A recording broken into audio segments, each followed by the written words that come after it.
All right.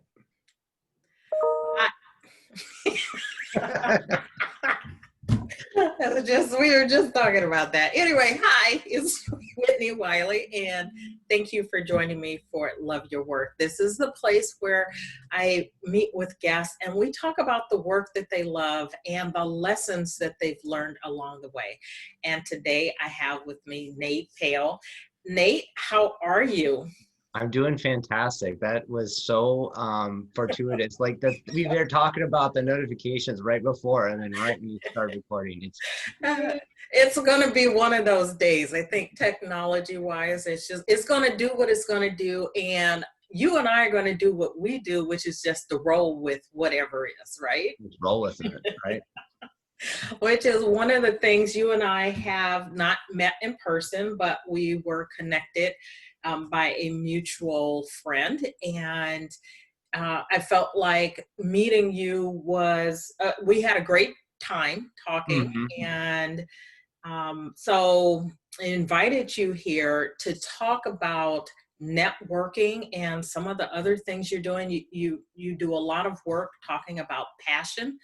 And so let's dig in and talk about the things that you love about what you're doing and why passion is so important. Okay. Um, let me start maybe from the beginning, which is the things I love now I didn't always love doing. And that was Right. right. It was networking. When I started my career, like most people that start your career in a job, like your first job out of high school, out of college is usually pretty entry level, Yeah. and your work performance is judged on what you can individually accomplish in that day, right? It's like if you did your spreadsheets and enough of them, like you did a good job or you didn't. Like it's pretty easy to Right. do. But as you start moving up in your responsibilities in your career, it starts being more of a function of what you can get a team of people to do. And Yeah. so that starts being more difficult to really know if you're getting the things done that need to be getting done, because it's not always like so simple of like a yes or no. Did I do it or did I not do it? It's like some of the work takes time to accomplish and gather and put it together. So as you're going through your career and you start relying on other people to be part of the team, and these could be people you work with, these could be vendors, these could be subcontractors, these could be customers, these could be anybody that is just all a part of the team that has to come together to make a project successful. And you start realizing that to do this, you have to get people bought into being a part of the team, whether it's Right. officially a part of the team or not. It's kind of selling your story, and that requires networking, right? So as you start moving your career, you start going, I got to go out and I got to network. And what I think most people think of as networking is going to some mixer event where they don't know anybody, they don't want to be there, and they feel pressure that they got to hand out 50 business cards and collect 50 business cards and got to be selling whatever it is they're doing. And so when you start doing that, and I started doing that, I didn't really enjoy it, but I Does knew. anybody enjoy that though? I don't think they do when it's that way. I think there's and the reason why is when you do something that you assume is how it should be done, because Right. that's what you hear. It's Yes. a lot of times it's not in alignment with who you are as a person. And you have to discover that no matter what it is you're doing, there's a way to do it your way. And, Right. and it feels right inside to do it. That's when you really love what you're doing. So when I started going to these networking events, I started noticing that the more I went, the more people I kind of knew, and I started like gaining some momentum with getting people that I could rely on as part of my team, right? If I had a problem, I could reach out to them and they would help me solve it, or they could rely on me, or I could rely on them, like a lot of stuff, but it's still very unintentional. But as my career grew, I did it a little bit more and a little bit more. And it just kind of dawned on me like, hey, whenever you grow your network, you're actually able to do your job better. Right.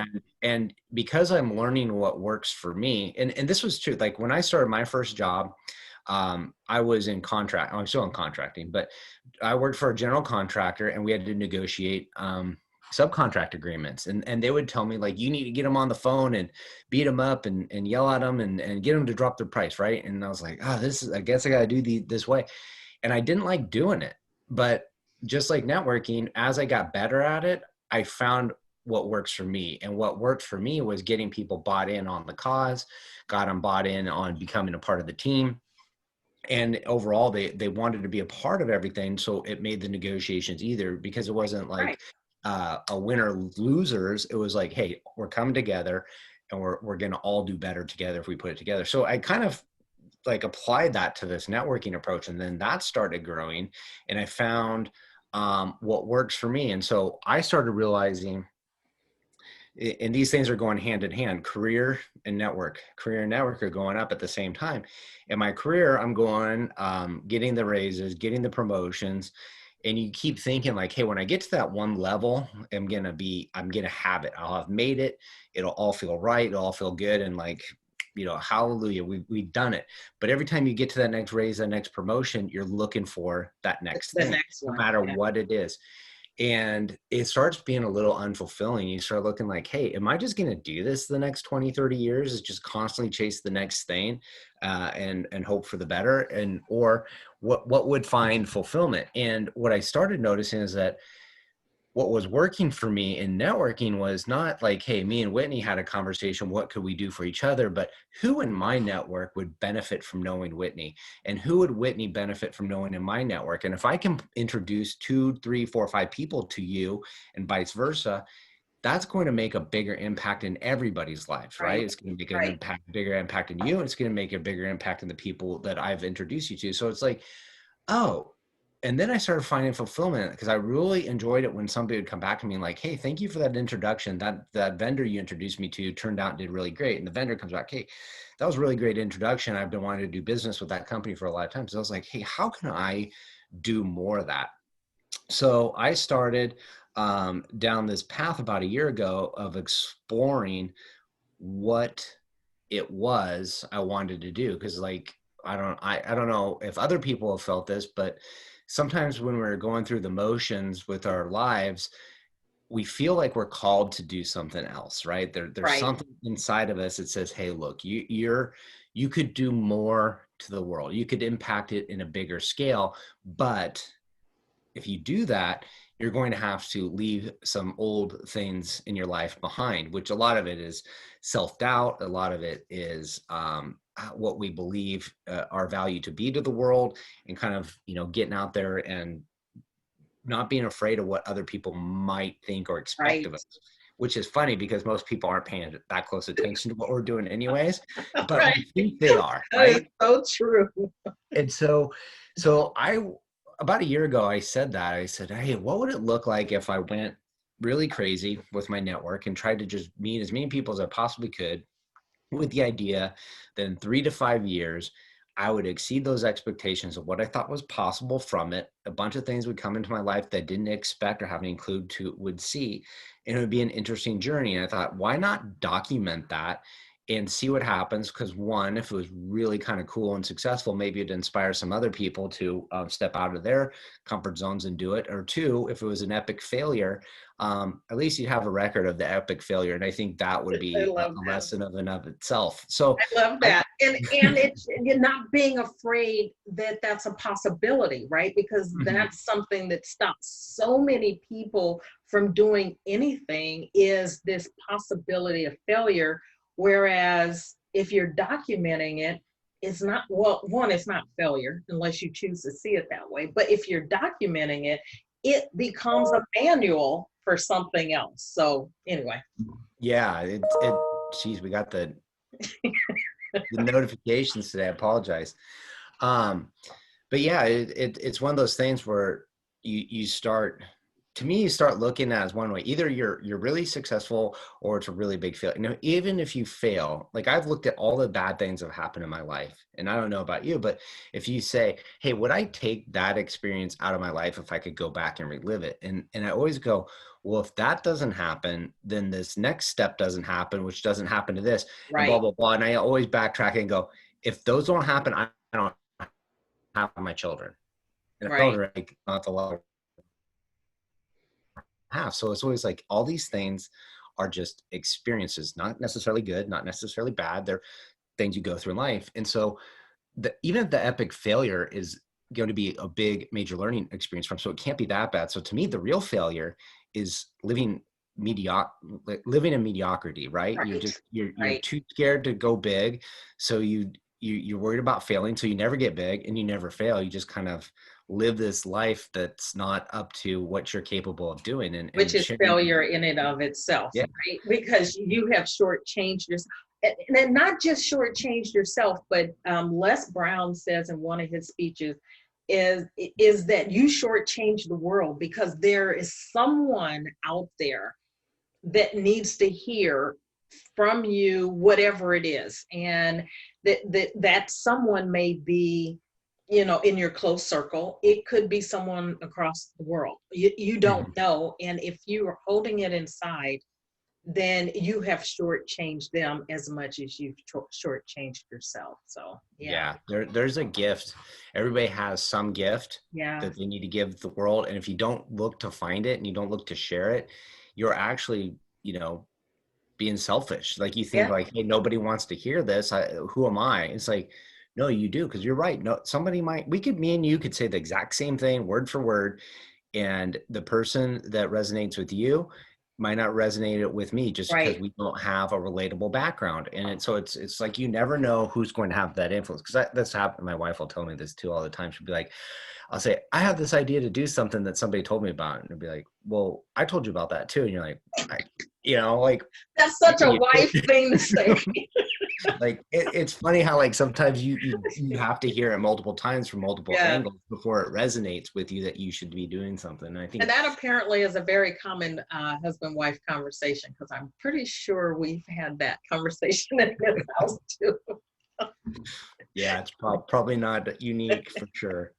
But anyways, yeah, so that led to kind of this purpose of finding what I was capable of, and it Mm-hmm. led to this, challenge with myself of like, hey, if you're going to do this, you're going to document it, you're going to have to do things that you've been scared to do in the past. And a lot of it is sharing opinions and vulnerability with the world. Like, Yeah. you worry like, what if people like mock me for it? What if people don't resonate with it? And most of the time, like, people don't care. And you think maybe somebody's going to troll you or give you a bunch of garbage about it, but that hasn't happened. Maybe it's because I haven't reached the levels of trolling, but it That there's a goal. yeah, but I've definitely found a lot more value in myself by doing Mhm. this, and then the friendships I've made through this journey have been amazing. And the stuff, when you start looking for like what makes you excited to get up every morning, what makes you fulfilled with what you're doing, when I started finding what that calling was and started leaning into it, the things started making sense and started Right. showing up. And it's not like they weren't there to begin with, but I think you become aware of the things that are being presented in your life, and you can move in that direction to get them. And every step you take in that direction takes you closer to the destination you want to go. So for me, it's been a short, like 6-7 months of basically like when COVID started, of being very, very intentional about it and Right. very deliberate and very consistent. Because like I've done this like sprint where you're like, hey, for like 3 months I'm gonna like get really into something, and then you kind of like lose focus or lose momentum. Next thing you know, it's like a year later and you haven't really done it. I'm like, I'm gonna be showing up every single day. We're just gonna see where this takes it. And it feels like the very beginnings of an amazing journey that I can't wait to see where it goes, because I've just in the Mhm. short time met amazing people like yourself and others. And I never would have had that opportunity had I not decided to, one, document a process of getting Right. out of the comfort zone, two, creating a podcast, because it's like this idea of, hey, it's a way to cast a larger net. It's a way to attract people into your life, not always going out there looking for them. Um, and for me, that started making the things I do in my job or my career, and now it's going to be transitioned into more of a business. It's of, and figuring out why I love doing them. And I think it's because we like go, hey, we have this fulfillment. It's an alignment of who we are as a person, versus doing things for other people that might not be in alignment. And so if you're doing what other people expect, or doing that the way, even if it's like things you don't mind doing, like you have a job and like your job is to go wash cars, right? And but if somebody says, hey, you got to wash the car this exact way, and you don't feel like it is the right way to do it, you're going to feel out of alignment Right. and going to Right. become unhappy. And then you go, I want to do things the way that works well for me. And then you find that fulfillment and happiness because like, hey, it's in alignment of who you are. And so I think really that is help when you start looking for fulfillment, for happiness, for the dream job. A lot of it has to do with, are you being supported by the culture, by your managers to explore things that give you fulfillment? And for some people that's be able to do the job the way they want to. Some people it's the flexibility of the lifestyle. Some people want very strict, you know, guidelines of how they operate within. Right. And other people want freedom to kind of express themselves and, you know, have a life outside of work. So it's really, are you creating a lifestyle that's in your interest? And I might get off the tangent here on this like law of attraction theory, but like if you start thinking about the things you want in life, let's say you're thinking like, I want success, I want a big house, and I want a nice car, and I want to live on the beach. And you say, I want these things because they're of value in a monetary thing. Then maybe you're chasing this like crazy work schedule. You're trying to always bring in income. You're trying to chase money to afford these things. But if you look within inside you and you say, hey, what are the things I really want? Well, I want this nice house so I can have my family there and I can spend time with them and I can be engaged with them, and people are visiting me. And it's nice because it's on the beach, but it doesn't have to be. It could be just a place that feels like an oasis, a private getaway. And then, you know, you start thinking about the experiences there in there, and then you can kind Mhm. of like reshape, is the life I'm living taking me further or closer to that goal? And if your goal says, hey, like, you know, I want to have a lifestyle where I'm home for my kids, or I'm, you know, supporting my parents or whatever it is, but I'm working like 90 hours a week, like you're not in alignment of what your Right. vision is. So you should start creating the lifestyle you want around everything. So get those two in alignment. Now, if you want those big things, you want to work 90 hours to get there, that's in alignment too, if that's what you truly want. But sometimes we think we want one thing, Right. but we're trying to get it the wrong way. We're getting it we're getting a different outcome. Then we're wondering why, like, why do I hate my job? Because I'm doing this job I don't like, but it's not taking me closer to the vision I want my life to be, which is why I will always try to get people to think about the experience you want to live, because sometimes we think about the things we want, but it's not how Right. we're going to live within it, and not the experiences we're creating. When you look for the experiences, you're like, oh, we can find a way to create those a different, and it tends to be more fulfilling that way. That makes so much sense. And I am a huge believer in starting with a vision of what you want it to look like, feel like, what it is you want to do, and who it is you need to be. And as part of that, and not just focusing on the things that you acquire. Which brings me to the question that I have for you about, who are you now that's different than who you were at the beginning of this journey? Um, I'm going to say my confidence in myself has dramatically improved, Mm. and the vision of what I bring to my life has changed. Like, for example, in the past, I might have been part of a group, and the group might have had a lot of energy, and we might have gotten a lot of stuff done. And I always just assumed like I was um, running in the group, but I wasn't the person setting the pace. Mm. And Okay. in some cases I was like, it was in some cases like, hey, when we brought the dynamic, I fed off other people's energies and pushed them to new found potential, but I didn't identify with it. Or I looked at things like, hey, I like to look at things too. Like when I originally stated starting out in your career, a lot of what you do has to do with what you can get done in a day, right? So your value is based on the amount of hours you are physically working on something, Right. right? So your value is an hourly rate. And as I've moved through this journey, I've really discovered the value you bring to the world, whether it's in your job, whether it's in your business, or whether it's to other people, isn't so much the hours you put in, but it's your experience and knowledge that you share and the value you bring. So if you say to somebody like, this would be an example I learned is we were looking for some software companies to implement a solution. And the solution is $30,000 a year. And you start thinking about that's a lot of money, like $30,000 for computer software. That's a lot of money.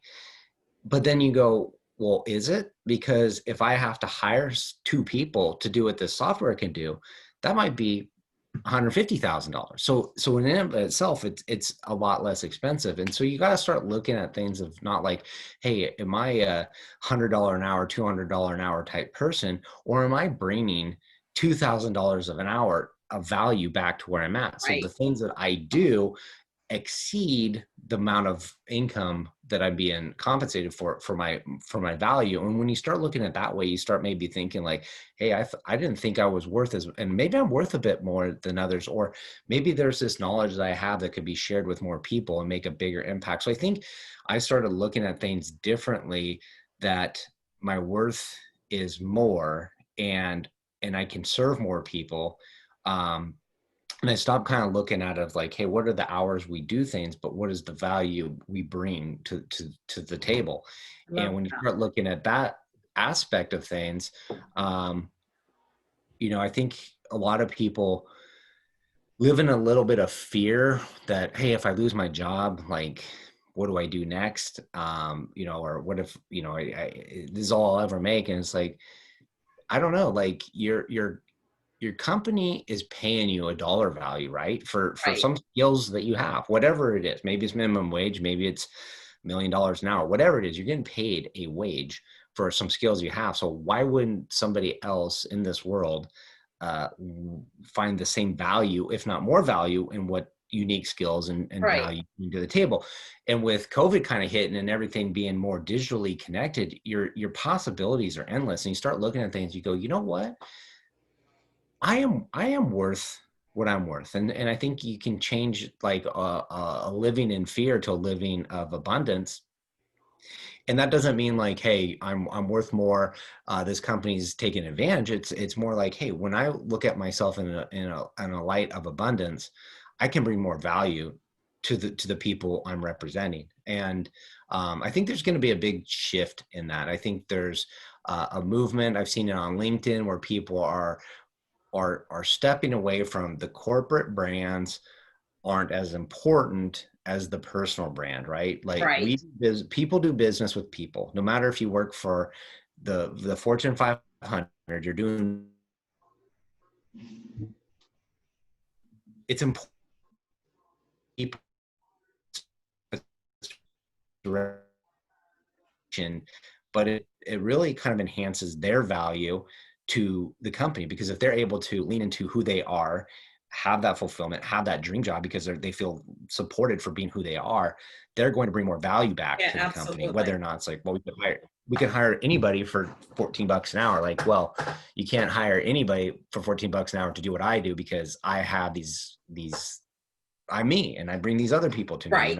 And so Right. that's why I think you're going to start seeing a lot more people empowering individuals to be unique and to be creative and find their own path. And I think that's going to result in fulfillment for them as an employee and fulfillment with it as the company because they support it. There's a company, it's a startup company called Gravy, and they're doing this. They're like, the guy that's the CEO, he's like, when I interview people, I ask, what are your goals? Are you working on side hustles? Like, are you chasing these things? Because we want to support you in all these things. We don't want you to get hired on and in 3 years you hate your job and are not fulfilled. We want to support you in your growth. And in fact, growth takes you away from the company. That's great too, because you know what?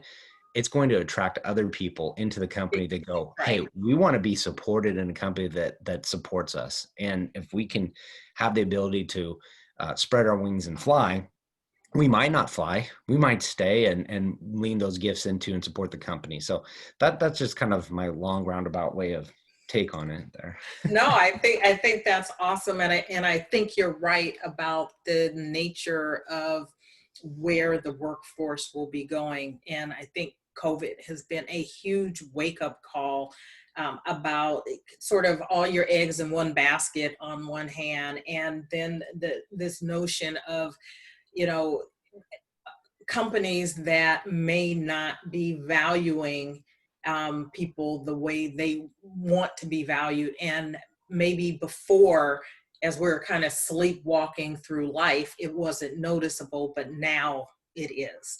So Hmm. I agree with you that there's going to be some I changes. think it was like a huge wake up call for a lot of people that like, oh, hey, I'm kind of wasting a lot of time with Yeah. things that aren't really that important to me. And Oh, I've been absolutely. in a rut. And like it's like a Yes. spot. They say when the tide goes out, that's when you find out who's swimming naked. And I think um, I didn't know that one, but okay. that's kind of been, I think, a lot of stuff with people's lives is when the tide went out, there was a lot of holes in their life that were exposed, and they realized, hey, I'm gonna fix this up. And I think if I fix this up, it's going to change the way what my next 20 years is going to look like. Absolutely. Absolutely. So let's do a little walk down memory lane. And so you mentioned this in general earlier, but you didn't say what it was. What was your very first job? My very, very, very first job was when I was 15. I was a busboy for a restaurant called Grandmother's in Lincoln, Nebraska. And I made $3.25 an hour. And since I was 15, I couldn't work. There's certain hours I could work, and I don't think I could work past 9 p.m. And I couldn't work weeknights. I couldn't work Sunday through Thursday. So I worked Friday night from like 5 to 8, and Saturday night from like 6 to 9. And got $3.25 an hour. And then the waitresses and waiters tipped me out. And That's uh, the best part, right? I think That's they the buster. doubled my money. But man, when I was 15, man, having $10 for 3 hours felt like a lot of money. And what were some of the lessons that you learned in that job? Um, I learned like I felt like I was good at what I did because I was efficient and I hustled and I was like consistent. Like that's what I was a nervous kid though. I was scared to talk to the wait staff. And they're all super friendly because they're dealing with the clientele that's Yeah. showing up, so they're all talkative and they're all friendly, and I'm just like 15 and scared to death and nervous. And I was just like kept quiet and put my head down and ran and did stuff. And like you said, when that's your role, is to get stuff done quickly, you can control your outcome. But as you grow in your career, the weights they're relying on selling a story, and their story is, I'm going to provide a great experience for you visiting this restaurant and eating food here. So I can't just be quick and diligent and very like deliberate and very unfriendly, like, right? You have to kind of use some of Yeah. the networking skills I started talking about to people want to feel like they're cared for and cared about. And if you're just like, what's your order, what's your order, what's your order, run to the kitchen, bring it right back, like, yes, that's fast, that's efficient, but is that improving the experience of the customer? And it's not why they're there. Like, if they Right. were for that, they would have gone to McDonald's. So to me, that I think that was an eye opener. Of course, I didn't realize it at the time. I think that's like looking back on it. Besides getting $10 to spend here and there, what was that a job that you enjoyed, that you loved doing, or was it just a job? I liked it. I've always liked working of itself. Okay. The probably the thing about being 15 and working those type of jobs, and then as I was 16, 17, 18, is your friends are all out having a good time, not going, they don't have a job on Friday night. And so I think that's like FOMO, like, oh, I'm missing out because I have to go to this job. But at the same time, it kind of gave me some independence of, not a lot of money, but I didn't have to ask my parents for 20 Right. bucks for the weekend to do what I needed to do. I had some money, so it kind of developed a little bit of level of freedom to that maybe my friends didn't experience. But that's why I kind of remember not liking was the missing out on. Missing out part. Yeah. And so you mentioned that you're in construction. What was the path that took you into that line of work? Um, as I was going through high school, I took drafting classes, and I really liked them, and I learned to do, like, this was in the late 90s, so we still did stuff with pencils and straight edges and I remember triangles, that. yeah, drafting tables, and we were just learning to use computers to do Right. computer drafting. So I thought I was going to be an architect because I really liked the drafting aspect of it. But when I graduated high school and went to college and I got into architecture school, I realized very quickly I'm not very artistic. And part of being an architect is being artistic. And I just realized, like, hey, this isn't really going to pan out. It's a pretty competitive program. Like, let's transition. And construction management was kind of this parallel degree, and it still provided a lot of opportunities to do the things I like doing. So I Right. took that path, and then that's where I kind of like, hey, I really love these courses I'm taking. I love what I'm learning about. And then I started getting jobs in the summertime on construction crews because it gave me experience doing construction in labor format. So that's how I got started on the construction path, was through school and summer jobs. And then of course, when you graduate, you start looking for a job within that industry. And at the time, like I said, I was in Nebraska and I hated the cold winters. I wanted to get out of there. So they gave me the opportunity to, well, they didn't give it to me. I looked for one. The company was hiring in California, and I took the job and moved out here, and basically been here ever since. And just kind of explored where that's gone, and eventually made it into the home building industry, which is building houses and apartments for people that want a place to live, and have done that for the past 15 years. And what is your favorite part about what you're doing? Um, right now, my favorite part is meeting with all the people in various aspects of the trade, vendors, contractors, architects, consultants, and creating a team that looks at problems uniquely and solves a unique solution. Like, it Mm, used to be like, hey, how do we put this nail into this piece of wood? And like, that stuff isn't that compelling to me. It's more like, here's some solutions that haven't been existed before. These are ways people are experiencing their lifestyle. Like, how do they live in their house? What does it feel like when they come home? What are the amenities that are going out in here, and how can we improve on these amenities to give it a better user experience? So when people just talk about where they live, they're just so in love with it. And I think getting people that are all bought in on this path to achieving this experience versus mhm.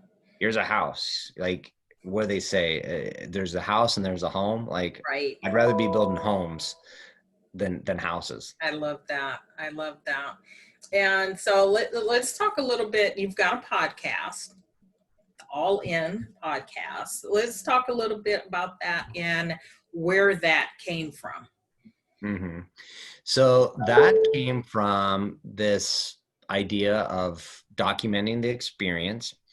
I knew a little bit about podcasts. I listened to like a few, like, I remember I listened to Serial, which is more like an educational, more like not a documentary type Mhm. podcast. So I didn't really know much about the possibilities of podcasts. I just kind of knew they exist. Started stories. It seemed interesting, but it wasn't something I was like super jazzed up to do, until I heard of Gary Vaynerchuk video where he says, hey, a podcast is kind of like being in high school and not being very popular, but your parents went away for the weekend, so you could have the party at your house. And because you could have the party at your house, the cool kids came over. And because the cool kids came over, you were cool by default. And that's what being a podcast host is. It allows you to connect with people you wouldn't have been able to get them on the phone under other circumstances. So I was like, you know what? That's an interesting take. I'm going to see what that looks like, what that feels like. It's uncomfortable, and I was chasing doing the uncomfortable things.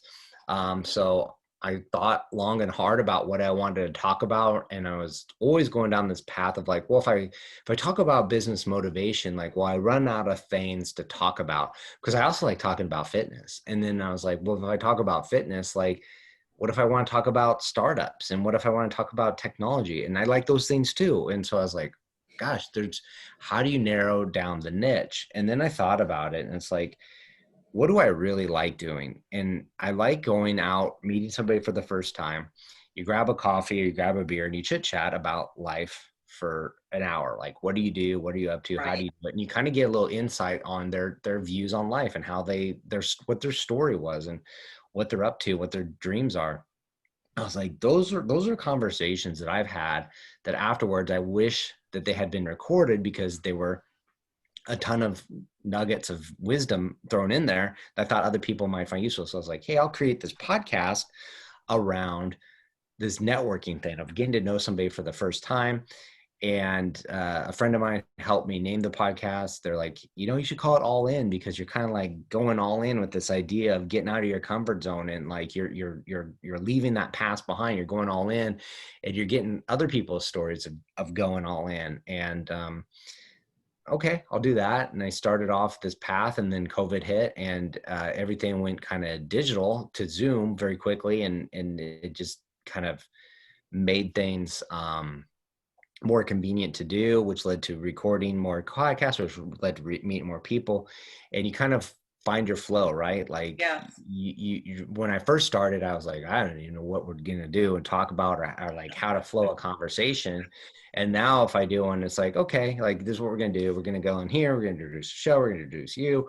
Then we're going to get your story. And then because they're telling their story, like there's tidbits that are going to pop out that make sense. And then we ask a little deeper. And before you know it, this half-hour podcast you planned on recording is like it's over, and you're like, oh gosh, we got to Yeah, wrap this up. And it's just a ton of fun getting to know people a little bit better. absolutely. Absolutely. So, Nate, if you were to sit down with someone who said they were interested, it's like, I want to be a networker extraordinaire, or, I want to be living my passion. And you could just impart a piece of wisdom to them on how to move in that direction. Mhm. What would you say? I would say this, and I try to tell this to everybody that's starting out and they're looking to of how to do it. Say, one, there's two things in this world that nobody can ever take away from you, and that's your experience / education and your network, right? Those are two things that you're going to have it in your head, and they can't be it does. If you leave companies, that doesn't stay behind, that goes Right? with you, right? um but you can't build it overnight. Like, it takes time to build both. And I think a lot of people, when they're starting off, they worry about building their experience and their education, but they don't focus on their network. And it's kind of under this thing, like, hey, when you just get your first job out of college, like, you have your college friends and you have your work people, Yeah. and you hang out with your college friends, you hang out with your old friends from wherever, but as they go through life happens, and they tend to drift away. They have families, they move, they like it. And what happens is the people you work with fill the void of the people you spend the most time with, and they become your friends. And then you start realizing, like, hey, these people that were juniors in the company when I started are now rising in the ranks, and I'm rising in the ranks. And these are the people that you really rely on to get stuff done. And so I think a lot of people don't really in their 10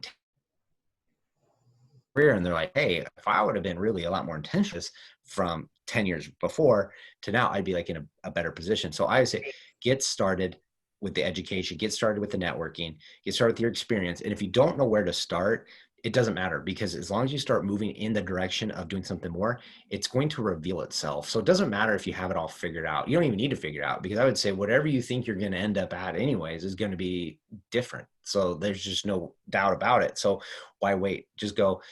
And if you don't know where to get started, kind of like look at what's more likely to occur. Like if you want to get really good at golf, right? You don't know where to start. I can guarantee you going to the scuba diving center is probably not going to take you down the right That path. is true. That is But very going to the driving range, you might meet some people that might know something about golf, that might introduce you to somebody that could give you some lessons, that might, get you kind of like, you're going to get some friends that like golfing on the weekend. So you go to the places where the things of interest to you are occurring and start being there. And if you start showing up consistently, you're going to make the friends, you're going to get the introductions, and then you go from this outsider to an insider. But it takes time. You just can't do it in one shot. You can't do it overnight. You got to kind of slowly build it. And absolutely. it's one of those things, like, just start doing it right now. Absolutely. It's interesting you say that. Did recorded an episode of podcast yesterday, and that was the number one thing to start building your passion. It is just to take action. You have to just do it. So, Nike's been right all along. So Nate, I want to thank you so much for taking the time to come and talk with us, sharing your wisdom and a little bit about your work journey. For those of you who are either watching this or listening later, catch Nate on his All In podcast. And Nate, again, thank you for joining me. Thank you so much for having me on. Absolutely. Take care.